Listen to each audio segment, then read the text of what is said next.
নমস্কার বন্ধুরা, দেখুন আমি এই জায়গায় 6টা ডিম নিয়েছি। আমি এখন এই ডিম দিয়ে ডিমের বাটি ভাপা করব। কিভাবে করি আপনারা দেখতে থাকুন।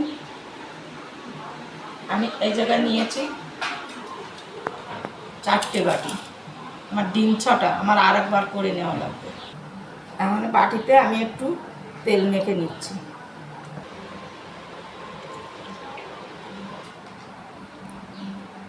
ভেঙে দিচ্ছি।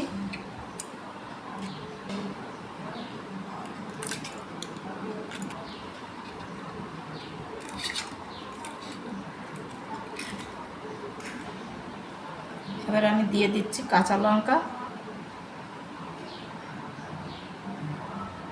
দিচ্ছি নুন, দিচ্ছি একটু গোলমরিচ গুঁড়ো,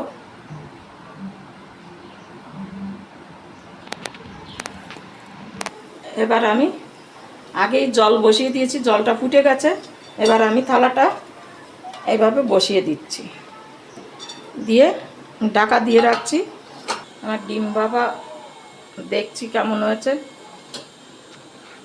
হয়ে গেছে, দেখুন এর গায়ে লেগে নেই। আমার ডিম ভাপাটা হয়ে গেছে, আমি নামিয়ে নিচ্ছি। আমি একটু ঠান্ডা করে নিয়েছি।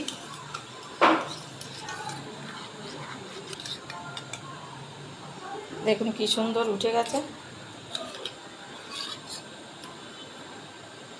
আমার কড়াই গরম হয়ে গেছে, আমি দিয়ে দিচ্ছি সর্ষের তেল। আমি দিয়ে দিচ্ছি 1টা এলাচ, 2টো দারচিনি, দিচ্ছি 2টো তেজপাতা, দিচ্ছি কটা সাদা জিরে, দিচ্ছি একটু পেঁয়াজ কুচি।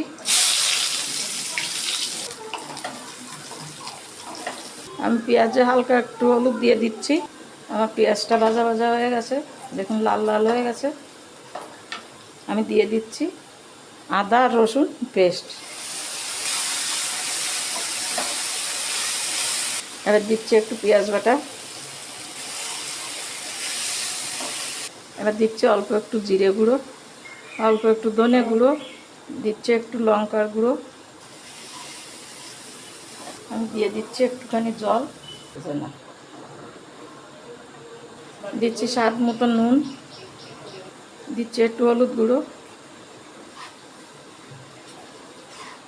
দিচ্ছি একটুখানি চিনি, একটু টক দই। মশলাটা আমার কষানো হয়ে গেছে।